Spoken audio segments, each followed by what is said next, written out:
नमस्कार, news state का digital platform देख रहे हैं आप और मैं हूं आपके साथ शिवम सोनी। पाकिस्तान की अध्यक्षता में आयोजित हो रही इस बार की एससीओ समिट में ऐसा क्या हुआ कि पाकिस्तान और चाइना को मिर्ची लग गई। विदेश मंत्री एस जयशंकर ने ऐसा क्या कह दिया कि पाकिस्तान और चीन तिलमिला उठे। दरअसल पाकिस्तान में 2 दिवसीय एससीओ समिट का आगाज किया गया था।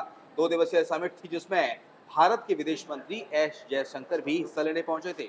तभी जब ग्लोबल मुद्दों की चर्चा होने पर आई तब एस जयशंकर ने कहा कि पाकिस्तान और चाइना से आतंकवाद के रास्ते, दुश्मनी के रास्ते व्यापार समझौता नहीं हो सकता।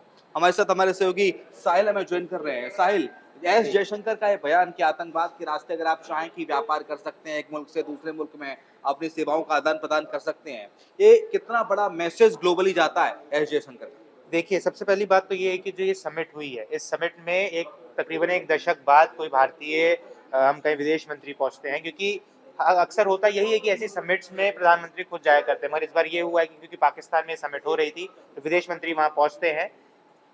अमूमन होता ये है कि जब भी कोई विदेश मंत्री या कोई भी डेलीगेट किसी भी कंट्री में ऐसी समिट के लिए पहुँचता है, तो वहाँ पर खुद वहाँ के प्रधानमंत्री वहाँ का वेलकम करने आते हैं, पर ऐसा नहीं हुआ है जब विदेश मंत्री वहाँ पहुँचे हैं।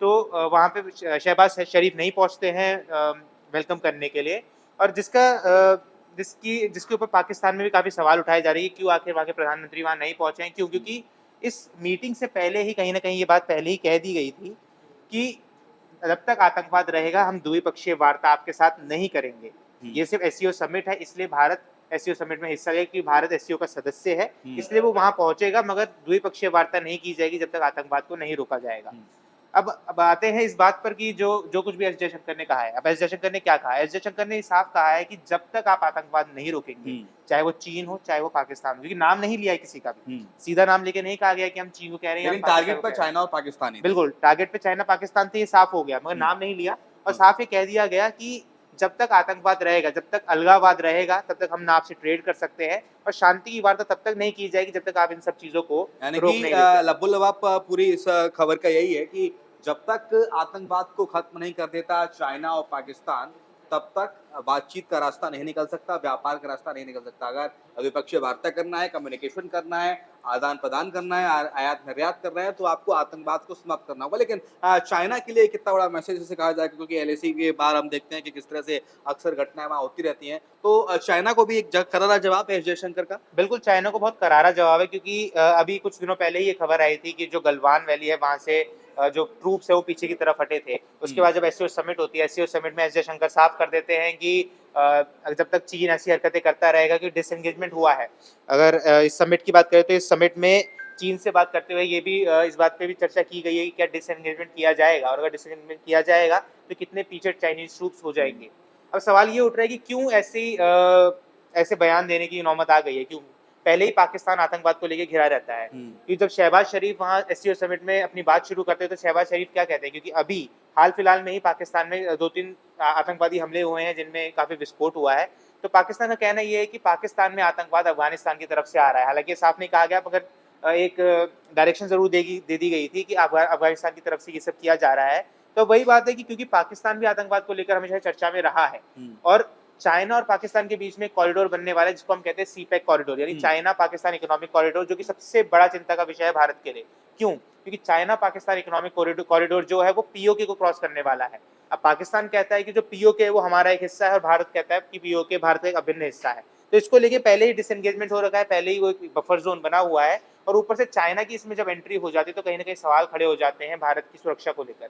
इसी वजह से एस जयशंकर ने साफ कहा है कि जब तक आप इस जो आपने ये सीपेक का कॉरिडोर बनाया है, जो सीपेक की आपने पूरी डायरेक्शन बनाई है, जब तक आप इसको संशोधित नहीं करते, हम इसके ऊपर और चर्चा नहीं कर यानी सकते। कि सीपेक कॉरिडोर के जरिए पाकिस्तान और चाइना व्यापार करेंगे, एक दूसरे से आयात निर्यात करेंगे। लेकिन चिंता का सबब भारत के लिए सीपेक कॉरिडोर बना हुआ है। लेकिन सवाल बड़ा यही है, क्या पाकिस्तान जयशंकर की इस चेतावनी के बाद आतंकवाद को खत्म करेगा?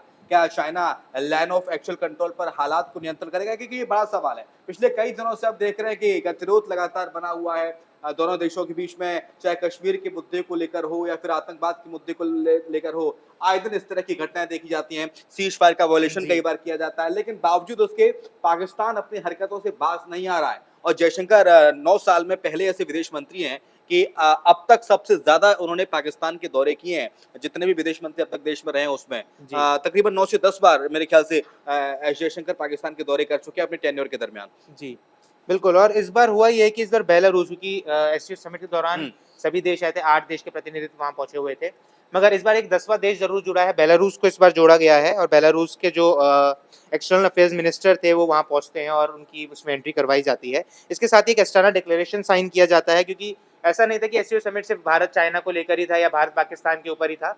एससीओ समिट में काफ़ी चीज़ें डिस्कस की जाती है, ट्रेड के ऊपर डिस्कस किया जाता है, क्योंकि जिस तरफ जहाँ चाइना और पाकिस्तान में सीपेक बन रहा है, वैसे इंडिया और मिडिल ईस्ट के बीच में भी आईमैक बन रहा है। तो उसके ऊपर भी चर्चा की जाती है कि किस तरीके के ट्रेड चला जाएगा, किस तरीके से चीज़ें आगे बढ़ाई जाएंगी, कैसे इकोनॉमिक जो रिसोर्सेज है उनको यूज़ किया जाएगा। तो इसके ऊपर कहीं ना कहीं पूरी मीटिंग्स चलती रही है लगातार। मेक इन इंडिया और ग्लोबल इंडिया इनिशिएटिव के ऊपर भी बात की गई है वहाँ पर, कि किस तरीके से वहाँ चीज़ें चलनी है, भारत में किस तरह से निवेश होगा। क्योंकि चाइना ने एक चीज़ जो बोली है वो है लद्दाख को लेकर, और लद्दाख को लेकर काफ़ी सवाल उठाए हैं कि लद्दाख में जो भी चीज़ें हुई हैं, लद्दाख को आपने एक यूनियन टेरिटरी का दर्जा दे दिया है, तो इसको लेकर सवाल उठाए चीन ने, क्योंकि चीन का और लद्दाख मतलब चीन लद्दाख को लेकर हमेशा सवाल उठाता रहा है। वहीं चीन और पाकिस्तान ने दोनों ने मिलकर आर्टिकल 370 पर भी सवाल उठा दिए कि आपने अपनी तरफ से ये फैसला कैसे ले लिया, क्यों?